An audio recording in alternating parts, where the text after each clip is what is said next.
Ahí está. Bueno, muy buenas tardes a todos. Hoy día nos toca la segunda sesión del curso sobre el lenguaje y sus deformaciones, ¿no? Que está muy relacionado con los textos de la izquierda, porque hemos visto cómo la izquierda maneja principalmente el lenguaje para lograr sus objetivos. En esta segunda sesión vamos a ver el concepto de democracia, y para eso nos acompaña el abogado Máximo Pavés, Max Pavés, que es profesor de Derecho Constitucional también y miembro de la Comisión de Expertos del Proceso Constitucional. Max tiene una característica particular, y es que tiene muy buena relación con sus amigos y con sus adversarios políticos. Por lo tanto, siempre ha estado trabajando en torno al mundo de la política. Primero como dirigente estudiantil, luego como concejal en Conchalí, y también estuvo a cargo del programa legislativo de la Fundación Jaime Guzmán, y también trabajó en el segundo gobierno del presidente Sebastián Piñera. Así que él nos va a ayudar hoy día a esclarecer el tema del concepto de democracia. Max. Muchas gracias, Valeria. Saludarlos a todos. La verdad es que sí, yo agradezco la presentación. Yo no sé si soy acreedor de tanto, sobre todo la parte de los vínculos personales. Tengo hartos amigos y hartos adversarios, pero ahí nos Pero todos vamos, te quieren, Max. no sé si, pero ojalá, está bien. Bueno, mira, la verdad es que cuando Gonzalo me pidió que pudiese compartir esta clase con ustedes, no tengo mucho más que el título, que es, bueno, la deformación o la charla se denomina la formación del concepto de democracia, que es, bueno, yo creo que todos tenemos una opinión respecto de todos los que estamos en este Zoom. Creo que podríamos dar una aproximación de qué es lo que es la democracia y dónde está mal utilizada la democracia, y por lo tanto yo quisiera compartir algunas reflexiones que me han parecido interesantes, fundamentalmente con un texto eh, que, si quieres, Valeria, yo se los puedo hacer llegar, que es de un profesor de la Universidad de Harvard, que se llama Samuel Huntington, que tiene un ensayo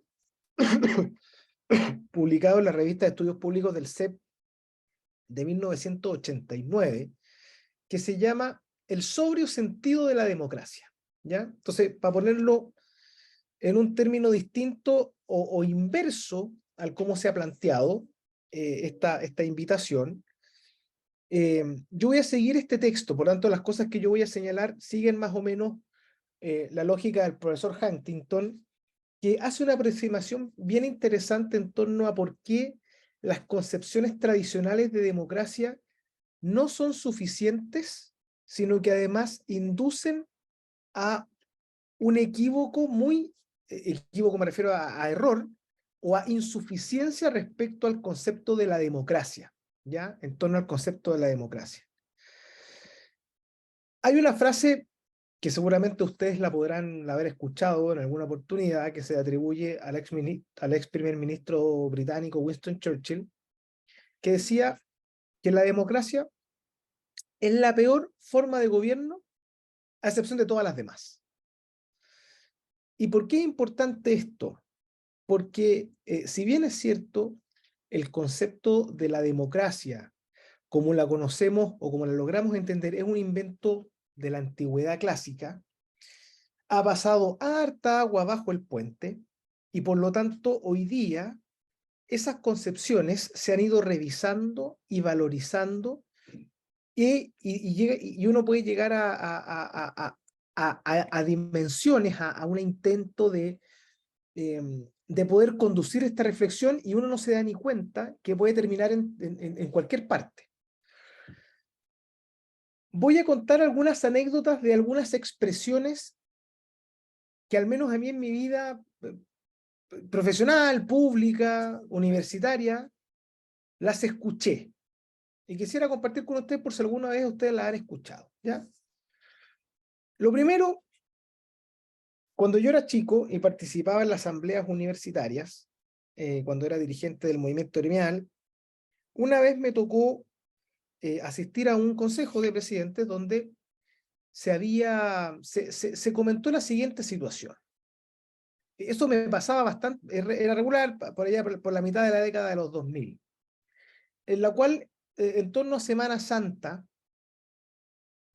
siempre había en el campus oriente de la universidad, cuando ya se habían ido las carreras denominadas grandes y quedaba ahí básicamente las artes, filosofía, que hoy día está en otro campus, pero en ese minuto estaba ahí, y habían ciertas performances.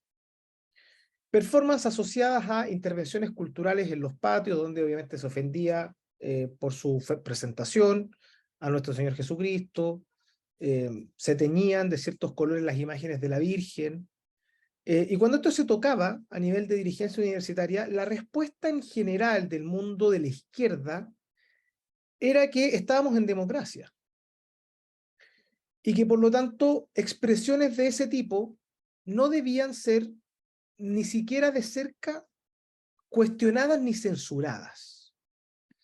Ustedes podrán advertir, ¿cierto?, con ocasión de la insurrección de octubre o con ocasión de muchas cosas que hemos visto en la discusión pública en Chile, pareciera ser que la democracia es un fuero, un ámbito de no censura que pareciera habilitar cualquier tipo de expresión humana.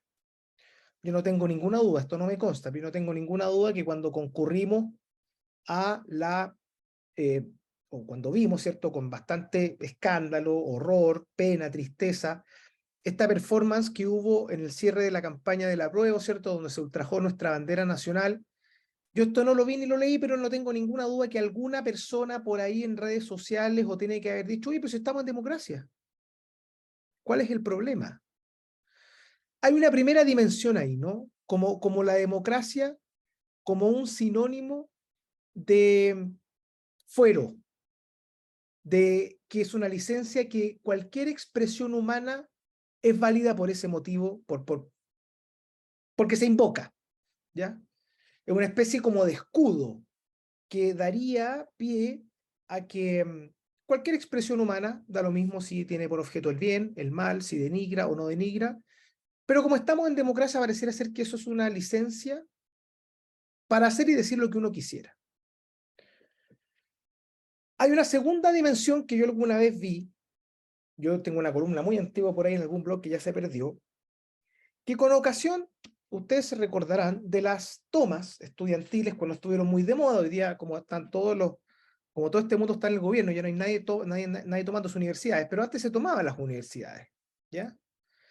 Y yo me acuerdo especialmente para las tomas de allá del 2006, la Revolución Pingüina, que fue una cosa, creo yo, de las tres revoluciones últimas que hemos vivido en ese ámbito, creo que fue, al final era la más ordenada, la que tenía más institucionalidad por cómo se formaban los dirigentes, cómo funcionaba. Entonces, después hubo la del 2011, bueno, pongamos cualquiera, ¿no? ¿Cuántos periodistas escuchamos, yo lo escuché varios, que ante la expresión de que la toma, es decir, la paralización violenta de un establecimiento educacional, por el hecho de haber sido resuelta democráticamente, no merecía ningún cuestionamiento?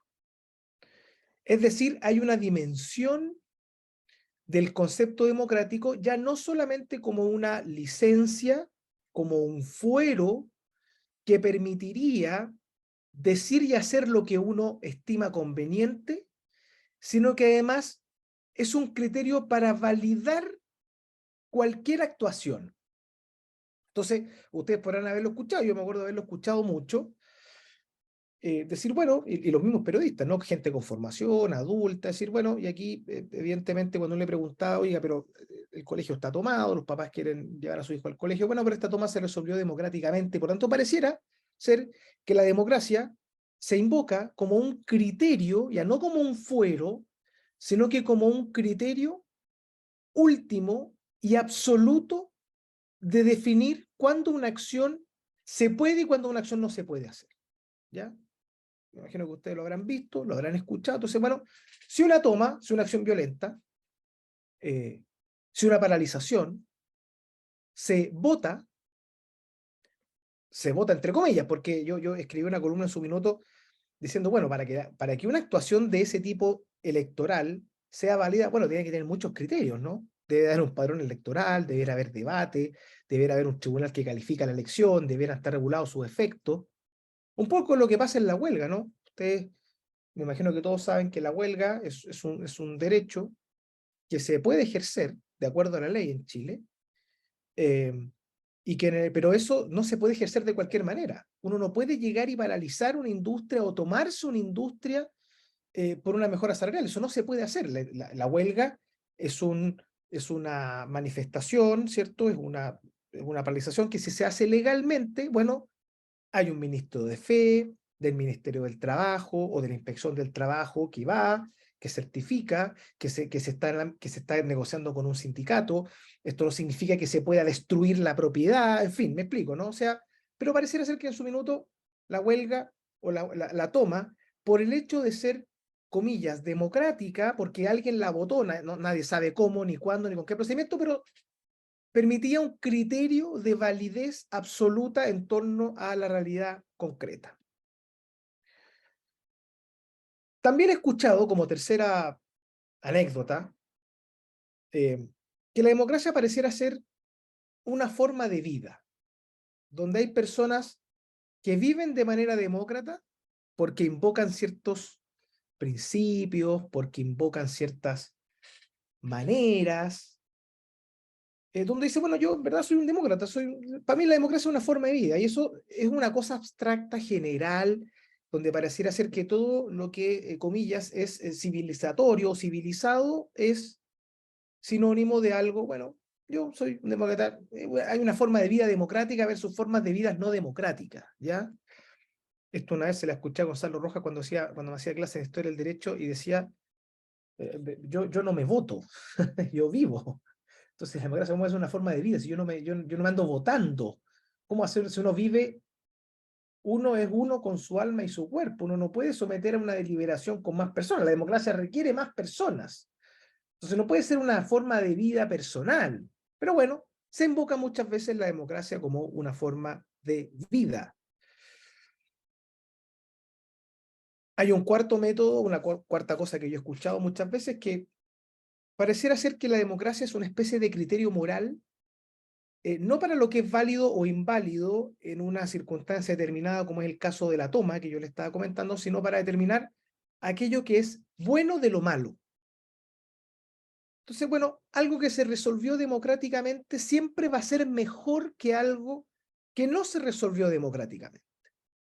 Vaya a saber uno qué significa eso, pero pareciera ser que en nuestros ámbitos de trabajo, en nuestros ámbitos de amistad, en nuestros ámbitos sociales, en los cuerpos intermedios que cada uno crea, informa, habita, esto mismo, ¿no? Esta es una reunión de Foro Republicano, aprovecho de agradecer a Foro Republicano por mantenerme siempre invitándome, y yo colaboro, soy casi fundador, así que colaboro con mucho gusto, pero pareciera ser que si nosotros acá adoptamos una decisión por mayoría, cualquiera que sea, eh, la de extender la sesión, la de cortar la sesión, la no sé, manifestar un parecer al profesor, o al revés, oye, una persona que está molestando mucho, bueno, y democráticamente lo echamos, pareciera ser que fuera un criterio de verdad moral, un criterio de bondad o maldad moral, es decir, porque se hizo democráticamente es bueno, es un bien, se le genera una perfección a una realidad, a una situación. Me imagino que también lo habrán escuchado.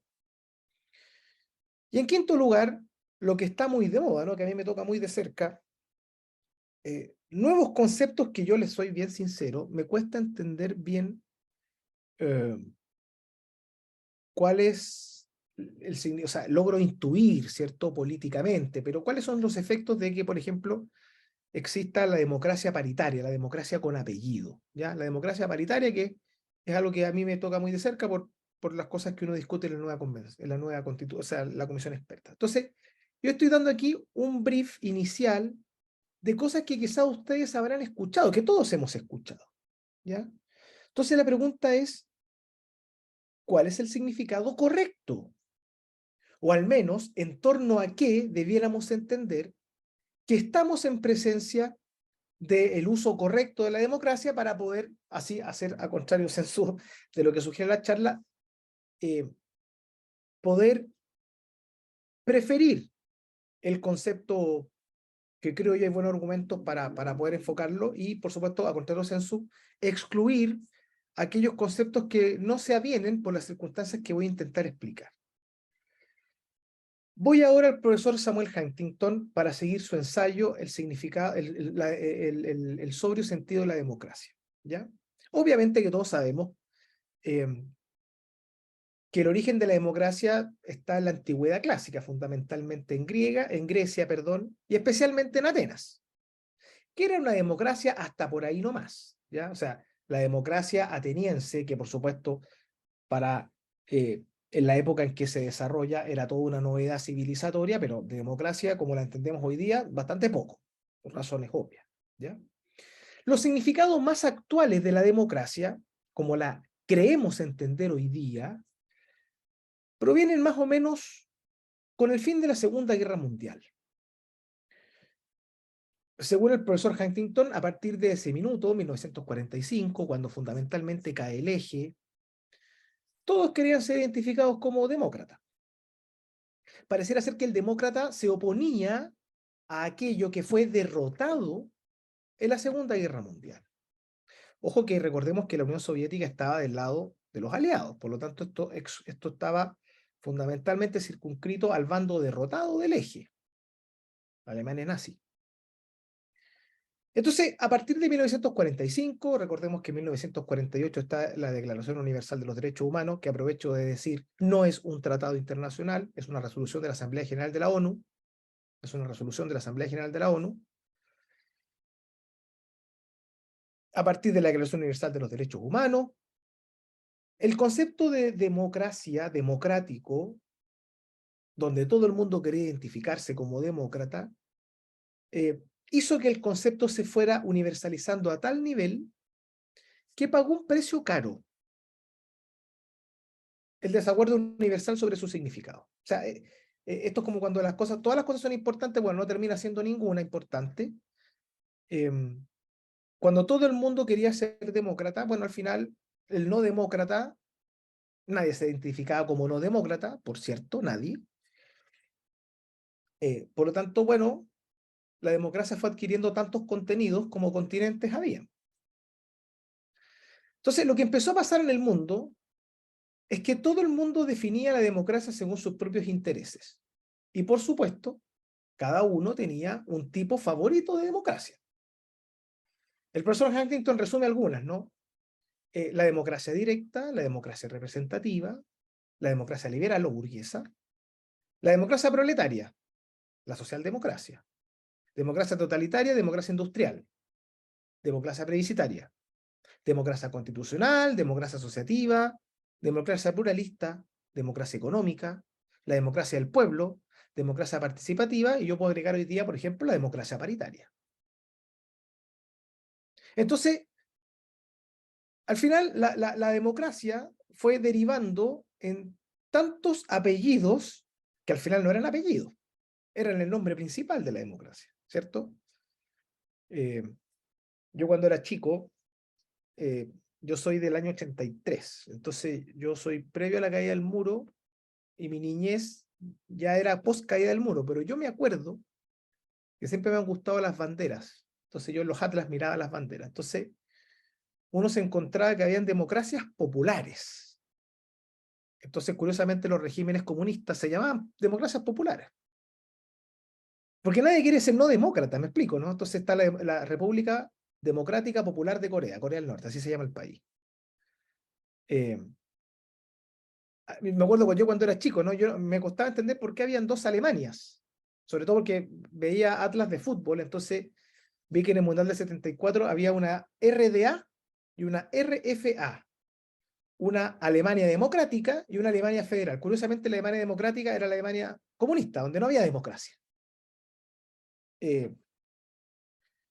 La Kampuchea democrática, la Camboya de Pol Pot, la Kampuchea democrática. Entonces, efectivamente, nadie en el mundo va por la vida diciendo no soy un demócrata, inclusive en Corea del Norte. Entonces, ¿dónde está lo democrático finalmente?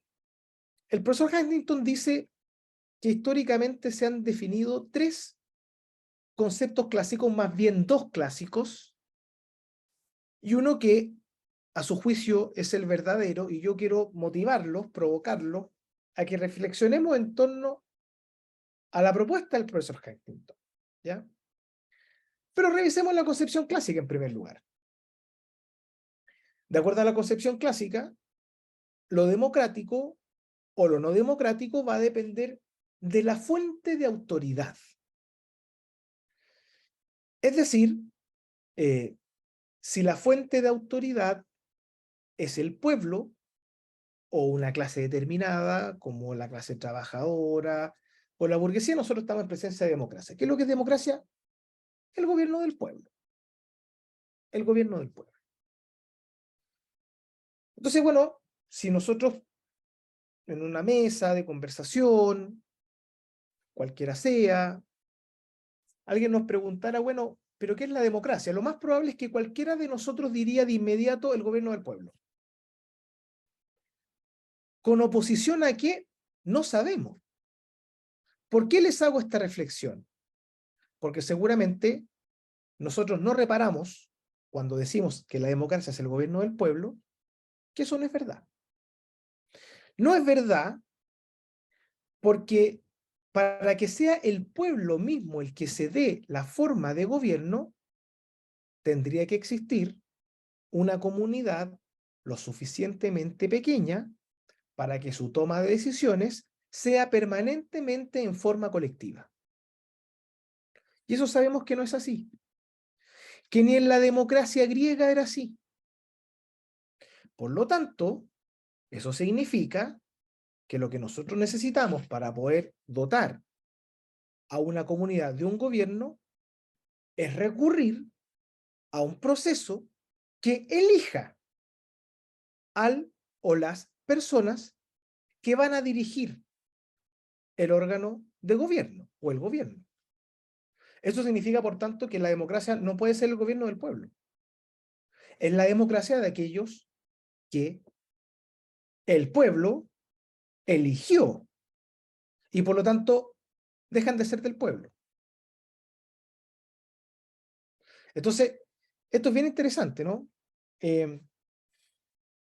Porque es evidente que cuando uno habla de pueblo, desde el punto de vista académico, el sentido común, se entiende cuando dice, oye, es que los que somos del pueblo, oye, para los que somos del pueblo, significa que somos los que no estamos ejerciendo el gobierno. Entonces, el gobierno del pueblo o es en una comunidad pequeña, donde el gobierno está, donde el pueblo es el que toma sus decisiones de manera colectiva, o derechamente hay una clase, y por eso que se utiliza el concepto, ¿no?, de una clase política, una clase dirigente, que es la que finalmente es la que dirige supuestamente en nombre del pueblo, pero para eso uno debiera conceder la tesis de que quienes están en la, comillas, clase dirigente, conocen tan bien al pueblo que pueden tomar todas sus decisiones en su nombre. Entonces, cuando alguien pasa de ser del pueblo a la clase dirigente, bueno, dejó de ser del pueblo. Entonces, ahí hay dos posibilidades. O esta dinámica cambia o no. Y por lo tanto, no sé, por ejemplo, ¿cierto? El despotismo ilustrado, todo para el pueblo, pero sin el pueblo. Es decir, se va generando la idea de que en el fondo el gobierno del pueblo es la democracia, pero en el fondo eso no es real, ¿ya? O sea, en el fondo nosotros podemos decir teóricamente sí, la democracia es el gobierno del pueblo, pero no es verdad, no es verdad, ¿ya? En democracia desarrollada, en las sociedades contemporáneas, con mayor razón, con mayor razón. Menos uno puede decir, oiga, el gobierno del pueblo, no, no es el gobierno del pueblo. Aquí gobiernan las personas que elegimos. Los partidos políticos que presentan sus candidatos, ellos son los que presentan el gobierno. los partidos políticos, el presidente de la República ejerce colaborador en el marco de una sociedad compleja de interacciones que se dan a nivel político y por lo tanto, hay una pregunta en el chat, me voy a hacer cargo de esa pregunta cuando vaya avanzando en la exposición. Entonces, es una cuestión bastante más compleja que decir que que es el gobierno del pueblo. El gobierno del pueblo no lo es. Aquí lo que está en Chile gobierna una coalición, gobierna un presidente de la República con instituciones específicas, ¿cierto? Por voluntad popular, por mandato popular, pero aquí no gobierna el pueblo, gobierna, porque además el gobierno uno considera solamente el poder ejecutivo, ¿cierto? También uno considera, bueno, en la clase gobernante, bueno, a los jueces, a los ministros de tal o cual órgano, al Contralor General. Entonces uno cuando piensa en el gobierno, bueno, no es el pueblo, ¿ya? Porque la sociedad es muy compleja, ¿ya?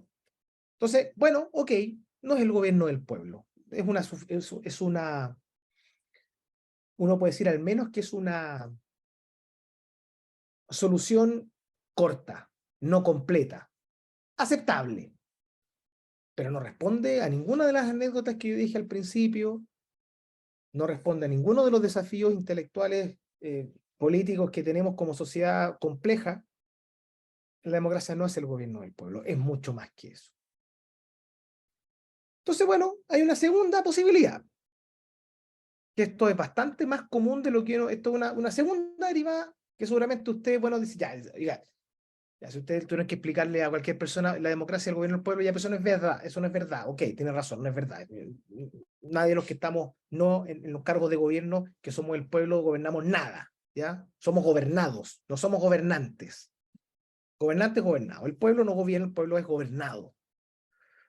Entonces, bueno, ¿qué es lo que es la democracia? Bueno, uno puede decir, ya, ok, entonces entendamos que la democracia, bueno, ya es una forma de gobierno, partiendo de la base, ¿no? Es una forma de gobierno, esto ya lo vamos a decir al final, pero ya es una forma de gobierno donde hay ciertos propósitos distintos a un gobierno que no es democrático. Entonces, bueno, la democracia pareciera ser el gobierno en torno a ciertos propósitos. Entonces, uno identifica, bueno, qué es lo que debiera tener la democracia. Bueno, fomentar la justicia social, la realización de la persona, ¿cierto? Claro, un gobierno democrático o es democracia una forma de gobierno que persiga objetivos democráticos, obvio, ¿ya? O sea, saquemos el gobierno del pueblo, objetivos democráticos. ¿Y qué vienen a ser los objetivos democráticos? Bueno, los que promueven el bienestar humano, la igualdad, los derechos de la persona, los ideales de justicia, la maximización del autodesarrollo de cada individuo, la dignidad humana, la realización personal, la eliminación del hambre, la educación, la eliminación de la ignorancia, dice el profesor Huntington, por supuesto que la eliminación de la desnutrición, un gobierno democrático persigue propósitos como la salubridad pública, una sociedad igualitaria donde todos puedan considerarse plenamente humanos, ¿no? Bueno, eso es claro, efectivamente, eso es lo que define un gobierno democrático. Claro, obvio, sí, un gobierno democrático es aquel gobierno que persigue fines democráticos, que parecieran ser estas cosas, ¿no? ¿Cuál es el problema con esta definición? Yo lo dije con alguna fina ironía, que estos objetivos son tan vagos que yo quiero saber si hay algún gobierno en su historia que no los haya declarado. O sea, dicho de otra manera, yo no sé si ustedes conocen algún, algún caso en que algún gobernante en la historia de la humanidad se haya puesto como propósito declarado hacerle daño a su pueblo, oprimir a su pueblo, desnutrir a su pueblo, enfermar a su pueblo, deshumanizar a su pueblo. Es más, de acuerdo a la cosa de acuerdo a los elementos que yo acabo de decir, todos los gobiernos son democráticos. Hasta Stalin tenía propósitos que cabrían en las descripciones que yo estoy dando. hasta Pol Pot en Camboya, hasta Nicolás Maduro en Venezuela. O sea, la Constitución venezolana propone tantos bienes como las que quería la Convención Constitucional anterior. Chuta, uno dice, bueno, es verdad, efectivamente, bueno, claro, no hay ninguna constitución en el mundo que diga los propósitos del gobierno son desalfabetizar a la población, enfermarla, desnutrirla, no realizarla, no, todo. ¿Qué gobierno dispone lo contrario? Ninguno. Me atrevo a decir que ninguno. Por eso que en la filosofía clásica se enseña, ¿no? Cuando uno estudia el acto humano o la teoría del acto humano, es que todo ser humano, eh, todo ser humano actúa en razón de bien. Nadie actúa en razón de mal. Distinto es equivocarse. Distinto es creer que la dictadura del proletariado está al bien. Pero claro, un comunista, inclusive Stalin, pensaba que es una forma de redención de su pueblo. Entonces, la democracia no puede definirse en torno a propósitos. La democracia no puede definirse solamente en torno a esta descripción de que es el gobierno del pueblo. No es suficiente. No es suficiente. Todo el mundo tiene propósitos democráticos, todo el mundo. El presidente actual también los tiene. También cree que hay que humanizar y hacer la sociedad más justa, más igualitaria. Los propósitos los compartimos en abstracto. No puede ser la democracia entonces definida ni como el gobierno del pueblo, porque eso no es real, ni tampoco respecto a los propósitos, porque todos los gobiernos serían democráticos. Entonces, ¿dónde hay verdaderamente un gobierno democrático? El tercer planteamiento que establece o que plantea el profesor Huntington, y aquí me voy a hacer cargo de la pregunta que se hizo aquí por el chat de Mario, ¿cierto? Se podría afirmar que la democracia es el gobierno de los dirigentes elegidos por la mayoría del pueblo. ¿Dónde está lo verdaderamente democrático? ¿Dónde está el límite? Porque si uno compara, uno dice, ok, ya. Si alguno de ustedes puede decir, bueno, ¿dónde no hay democracia en el mundo? Pensemos, bueno, uno dice Venezuela, Nicaragua, bueno, Corea del Norte por descontado, ¿cierto? Afganistán. ¿Por qué no hay democracia en Afganistán? Porque ahí no gobierna el pueblo. Bueno, en Chile tampoco. Estamos de acuerdo, ¿no? En Chile hay partidos políticos que ofrecen candidatos, son sometidos a una elección y bueno, ahí se forma el poder, y se forma el gobierno. Entonces, es difícil sostener que no, porque en Chile hay democracia del pueblo y en Nicaragua no hay democracia del pueblo. En Cuba no hay democracia del pueblo.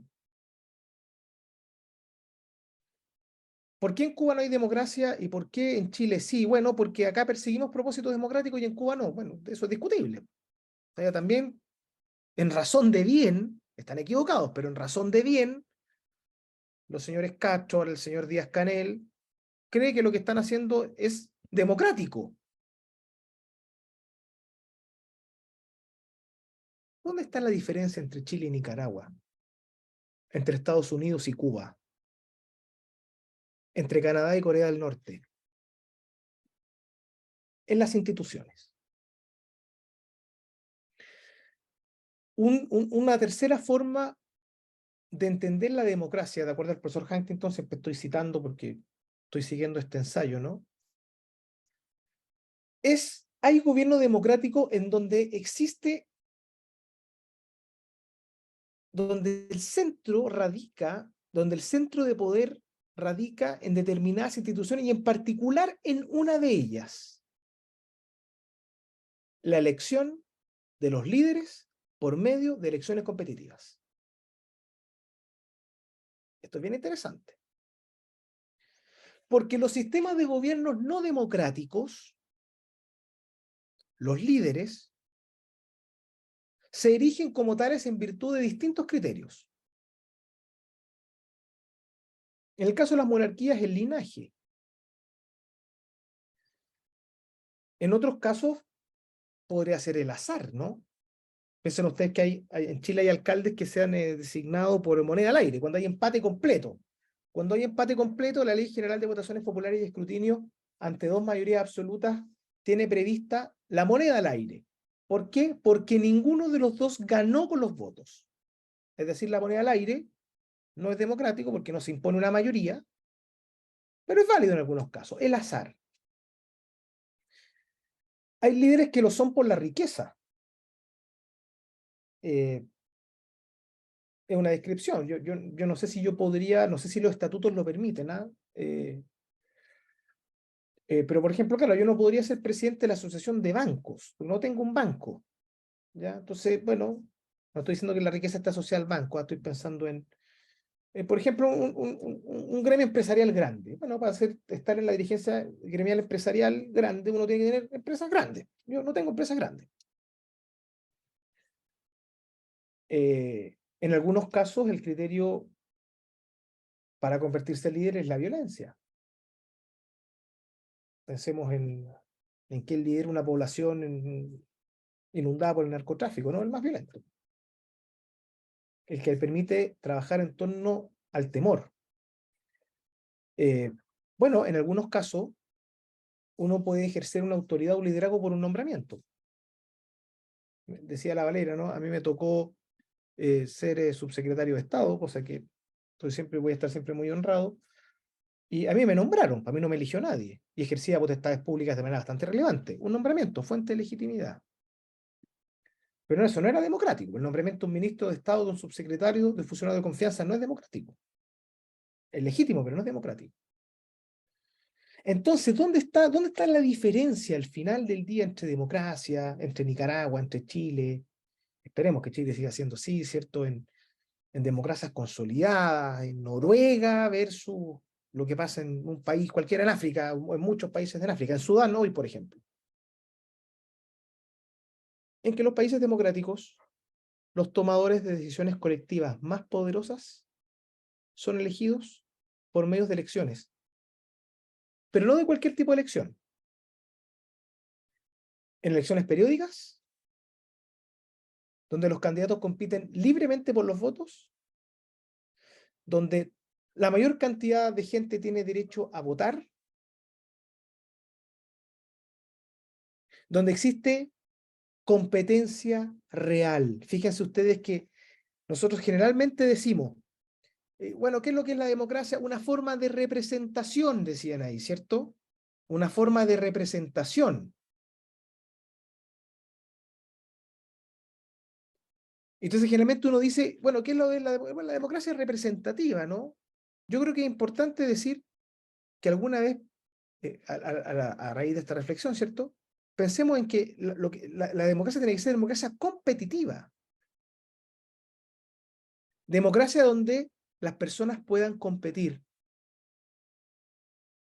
Y aquí está lo más importante. Y aquí está y por eso que yo sigo al profesor Huntington, porque me parece muy interesante, ¿no? ¿Dónde hay democracia real, estimados amigos? Donde el que tiene el poder lo puede perder. Esa es toda la diferencia. Hay democracia, sistema democrático de verdad, en un país, en un sistema de gobierno, donde el que tiene el poder lo puede perder de la misma forma que lo adquirió. Por eso que el ensayo se llama El sobrio sentido de la democracia. Porque efectivamente los propósitos del señor Ortega no son distintos a los propósitos del señor Díaz-Canel, no son distintos a los propósitos del señor Pol Pot, distintos que estén equivocados. Estoy hablando del propósito, del propósito declarado. No son distintos al de Gabriel Boric. No son distintos al de Ricardo Lagos. Pero ¿por qué en Chile hay democracia hoy? ¿Por qué en Estados Unidos la hay? ¿Y por qué en Nicaragua no? Porque hoy día no hay condiciones para que el que tenga el poder lo pueda perder de forma competitiva. Por eso, que de acuerdo al profesor Huntington, el correcto sentido de la democracia, después de muchos años en los cuales cada uno entiende la democracia como fuera, tiene una explicación sobria. ¿Dónde está el valor de la democracia? donde cualquier persona, no cualquiera, se entiende que estamos en una sociedad completa, pero donde eventualmente cualquier ciudadano que concite la adhesión mayoritaria esté en condiciones de disputar el poder y que puede llegar, ejercer el poder y después lo puede perder. Nuestro sistema institucional, durante la última legislación, promovió una reforma constitucional para evitar las reelecciones indefinidas. Eso que yo reconozco en su principio, yo era detractor, me fui convenciendo con el tiempo de que es un gran consenso democrático. Uno no puede estar eternamente como diputado. Se va a tener que ir, aunque sea un periodo, después puede volver y ganar de nuevo, pero usted tiene que estar máximo 3 veces y después se tiene que ir. Se tiene que ir a hacer otra cosa. Nuestra institucionalidad vigente, ¿cierto? No sabemos lo que va a pasar con la próxima, le impide estar eternamente ejerciendo un cargo porque genera un clientelismo, porque genera una... Se tiene que ir. Y eso, evidentemente, a mi juicio, es un gran acierto intelectual de decir, en definitiva, ¿dónde hay verdadera democracia? Donde los que tienen el poder lo pueden perder. Por el mismo expediente que lo ganaron. Elecciones periódicas, libres, competitivas, transparentes, escrutables. Oiga, si en Cuba también hay elecciones, también la gente va a la urna, pero ese sistema está diseñado para que el Partido Comunista Cubano nunca pierda la elección. Ahí no hay democracia. No, ¿por qué me apaga? Perdón. Por supuesto que bueno, y ahí está el filo de democracia, hay democracia fallida, en fin, ya, pero yo quisiera dar esta perspectiva. Entonces, hay efectos que se producen de la democracia. Por supuesto que la democracia es una forma de gobierno, y por eso yo quiero destacar, o más bien volver a la pregunta inicial, ¿no? Que yo les hacía a ustedes, cuando uno dice la democracia como forma de vida, la democracia como criterio de bondad o maldad, la democracia es una forma de gobierno. Eso es la democracia. Y la democracia tiene un propósito, que es disponer de determinadas reglas. ¿Para qué? Para acceder al poder, para ejercer el poder, para limitar el poder, para perder el poder. Uno siempre dice, ¿no? Cuando uno dice, bueno, ¿qué es la democracia? Bueno, son un conjunto de reglas para regular, ¿cierto?, el ejercicio de los mecanismos para que la gente acceda al poder. Pero nunca olvidemos, estimados amigos, que también tenemos que decir, y para que pierdan el poder, para que perdamos el poder. Todos. Cualquiera de ustedes, de los que estamos en este Zoom, podría el día de mañana tener poder político por vía de elección popular, cualquiera. ¿Pero por qué sabemos que estamos en una democracia? Porque sabemos que lo podemos perder. ¿Ya? Lo podemos perder.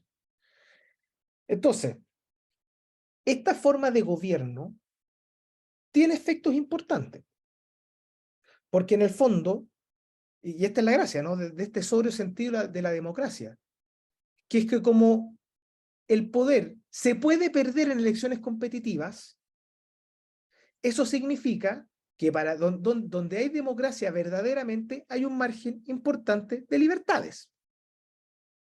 Porque si usted no pudiese en los lugares, y por eso que en los lugares donde no hay democracia y donde el poder no se puede perder por quienes lo detentan, al final del día no hay libertades. Porque yo, para poder perder el poder, tengo que dejar que la gente libremente elija y libremente haga otras cosas también. Entonces, en los regímenes, en los gobiernos democráticos, no hay economía centralmente planificada. El fenómeno chino es lo máximo. Debe ser el único caso en el mundo de capitalismo centralmente planificado. Entonces, efectivamente, en China hay un boom capitalista, pero está dirigido. En China no hay libertades. Desde luego no hay libertad para elegir otro partido político. El presidente del Partido Comunista no puede perder el poder. Entonces, efectivamente, la democracia, perdón, donde existe verdadera democracia, no existe economía de planificación centralizada. Donde hay democracia, porque hay un margen de libertad y derechos que permiten que las personas pierdan el poder, no hay tasas de crecimiento muy altas necesariamente, pero no hay desastres económicos. ¿Por qué?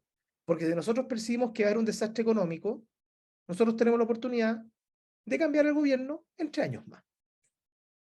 Y muchas veces en Chile, ¿cierto? Uno se da cuenta que las veces, me atrevo a señalar una tesis política, las veces que la centro derecha ha llegado al poder, es porque la gente percibe que la economía anda mal, que la economía anda mal.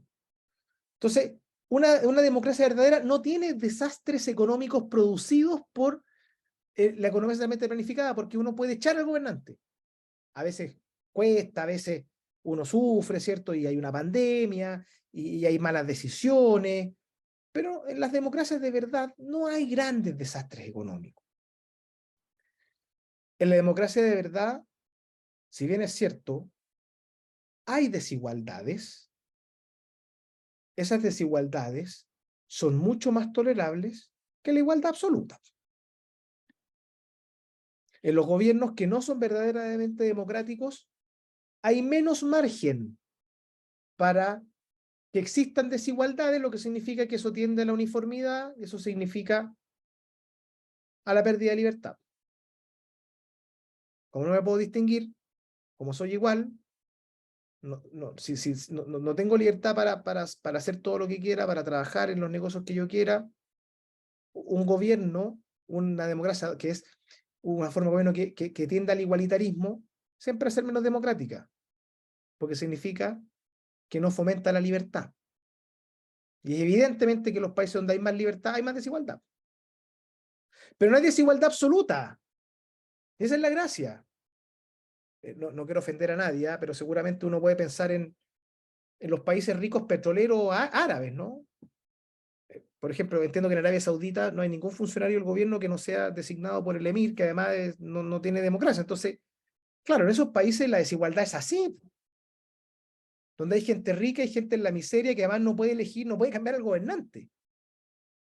Entonces, donde hay democracia de verdad, hay desigualdades, pero no hay igualitarismo, ni tampoco hay desigualdad excesiva. ¿Por qué? Porque la siguiente característica de las democracias sofocan las revoluciones. En los gobiernos democráticos, los gobiernos democráticos contienen a los revolucionarios. A veces más, a veces menos. Lo que pasó, no me acuerdo cuál es este país de Asia Central que vivían con un dictador que le encontraron hasta el baño de oro, que era, no sé si era en Birmania, en Bangladesh, no recuerdo, donde la gente se aburrió. Bahrein, ¿Perdón? Bahrein, Puede ser, creo. no recuerdo, pero esto fue hace poco, hace un año atrás, que se Un generó una super revolución. rey, así, era un super rey. Claro, un super rey, un super rey que en el fondo ya la gente se aburrió y lo derrocó. O sea, ¿dónde se producen las revoluciones? Las revoluciones de verdad, en los regímenes no democráticos. Porque en los regímenes democráticos usted puede sacar al gobernante.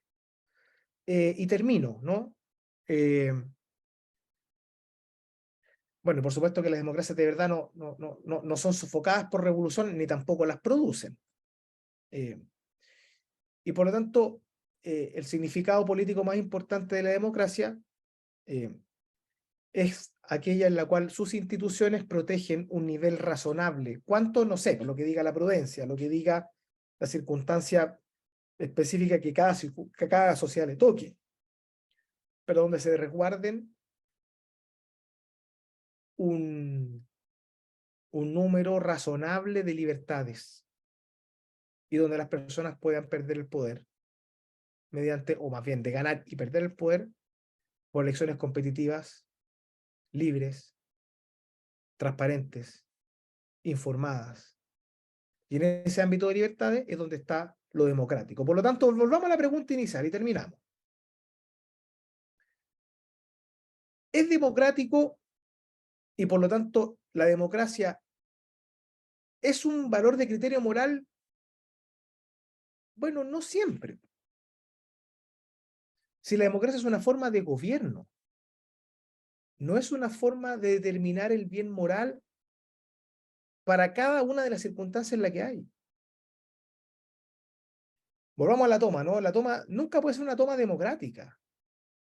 Si la toma lo que propone es la interrupción de un servicio, es una medida de presión violenta de la cual no se puede combatir, porque si usted no está a favor, usted queda fuera del sistema, donde para llegar a esa medida de hecho, usted nunca informó a nadie, nunca generó un debate, nunca generó las condiciones para que la toma de la forma democrática en que se formó se baje. De hecho, ¿usted han visto alguna vez que alguna de estas entidades democráticas, una toma se pueda bajar democráticamente? No. La toma se baja. Después se dice que hay una elección, pero si la toma se quiere mantener, se quiere mantener porque es una medida de fuerza. La democracia no es una forma de vida, la democracia es una forma de gobierno. Uno no anda por la vida viviendo como demócrata y no viviendo como demócrata. Uno se comporta, ¿cierto?, con virtudes cívicas que tienen relación con el gobierno, ¿cierto? Y uno, por supuesto, tiene adhesión o no adhesión, o una convicción más profunda o menos profunda a esta posibilidad de que exista democracia, pero la democracia no puede estar definido en torno a buenismos, en torno a cosas tan generales como el bien del otro, la realización del otro, que eso lo puede entender, se puede entender de cualquier manera. Y último concepto es que la democracia no puede significar un vehículo de contrabando para cualquier cosa. La democracia, creo yo, que debiera ser entendida razonablemente como una forma de gobierno, fundamentalmente donde existe la representación, y creo que la pregunta que me hacían aquí yo la suscribo, ¿no? La democracia del gobierno de dirigentes, digámoslo así, de personas que dirigen porque representan a otras personas que le han dado esa representación, pero que a su vez esa representación es para asegurar ciertos derechos y libertades, para eso, para eso. Porque si uno cree que es para algo más, siempre se termina confundiendo. Y que por supuesto que esa democracia representativa también es una democracia cuya naturaleza es que esa persona pierda el poder. Entonces uno puede entrar a estos conceptos de señalar de que lamentablemente la democracia, no solamente en Chile, sino que en muchas partes del mundo se ha ido deformando, porque esto pasa con los conceptos que son tan generalmente aceptados que terminan siendo cualquier cosa. Y eso le pasa a la familia, como todos queremos y queremos vivir en familia, que al final la familia termina siendo cualquier cosa. La democracia lo mismo, la libertad lo mismo. ¿Ya? Entonces, a mí de todos los significados que me preocupan, de todos los que me preocupan, ¿cuáles son los dos que más me preocupan? Son aquellos que sostienen que la democracia es una especie de aval para difundir y para actuar en torno a conductas incivilizatorias. La democracia justamente es una forma de gobierno para civilizar, no al revés. Entonces uno no puede invocar a la democracia para ofender. Uno no puede invocar a la democracia para destruir. Porque eso justamente no es lo democrático. Lo democrático es que las personas sean elegidas para conducir y asegurar derechos y libertades, donde está, por supuesto, la misma civilización como un bien jurídico, ¿no? La democracia no puede significar que yo invocando la democracia puedo decir y hacer lo que quiera. Eso es un falso concepto. Y también un falso concepto al revés, ¿no? Que la democracia es el único criterio para definir el bien y el mal. Hay muchas entidades, y por eso que la democracia es una forma de gobierno. No es una forma moral, porque todos los que están acá, que tienen sus familias, en la familia no hay democracia. No hay un poder que se pueda perder con el tiempo. Hay una autoridad que es natural. Y así otros organismos, ¿no? Las Fuerzas Armadas no son democráticas, la universidad como concepto no es democrática, la iglesia no es democrática, porque en el fondo el único criterio de bondad o de maldad no puede ser, bueno, y por supuesto que la democracia no es solamente el 50% más uno, porque en base al 50% más uno usted no puede pasar a llevar, dañar, anular la libertad del resto, porque significa que usted no está disponible a perder ese poder.